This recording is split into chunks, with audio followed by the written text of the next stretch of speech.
Psych! You knew I wasn't going to leave you hanging on launch day. Korangal here with a super awesome, crazy musical explosion video! Hey, Korangal? What? It's just more Star Wars. Oh, it's just more Star Wars? Yes. Damn. I had a song and everything. Can I sing it at the end? Nope. No one wants to hear that. No one wants to hear that. Huh. Well, that's just hurtful. Fine.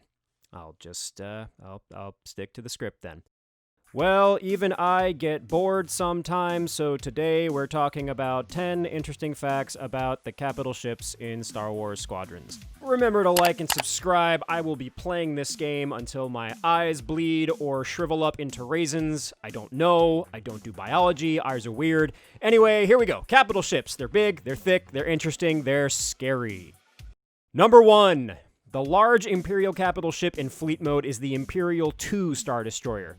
Not sure if that's an interesting fact or just fun to note that it's not the standard Imperial I Star Destroyer. Production began 5 years before the Battle of Yavin after the completion of Vader's flagship, the Devastator, which was the last Imperial I Star Destroyer produced by Kuat Drive Yards. Number 2.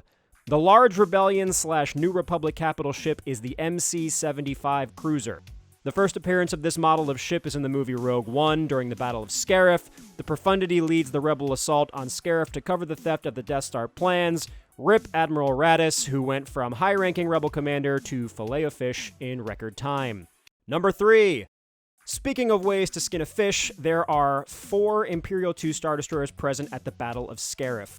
Vader sealed the deal, but in truth, the Rebellion never had a chance to actually win this thing outright, as the presence of these particular Imperial cruisers made that a foregone conclusion. Number 4. The Empire, yet again, shot itself in the foot with regards to the MC-75. With the occupation of the planet Mon Calamari, the local populace fled the planet in their ginormous shitty sips? You know what? We're gonna leave it in. You know what I meant. City ships. We're fine. A few special modifications themselves later, and those city ships became the MC-75 Star Cruiser. Karma is for real. Number 5.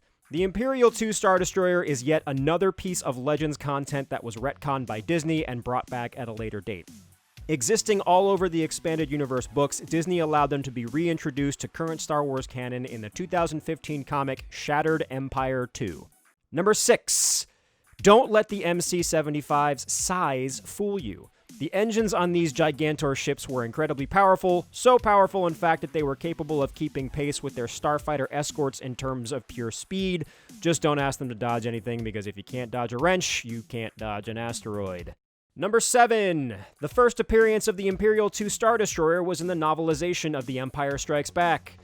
A long time ago in a galaxy at the bookstore down the street, this upgraded Imperial flagship came to life way back before most of the angriest Star Wars fans were born. Number 8. Shield operator duties on the MC-75 were a full-time job.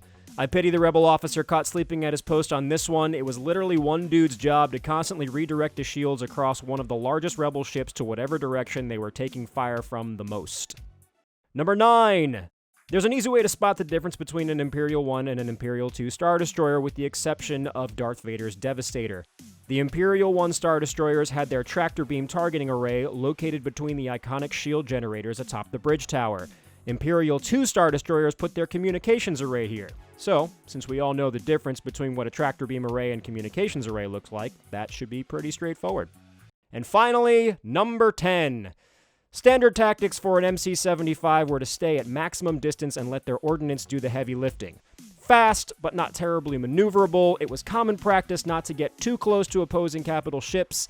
That said, in desperate situations, MC-75 commanders could choose to use the ship's speed to position itself alongside one or multiple enemy capital ships and unleash a piratey-style broadside.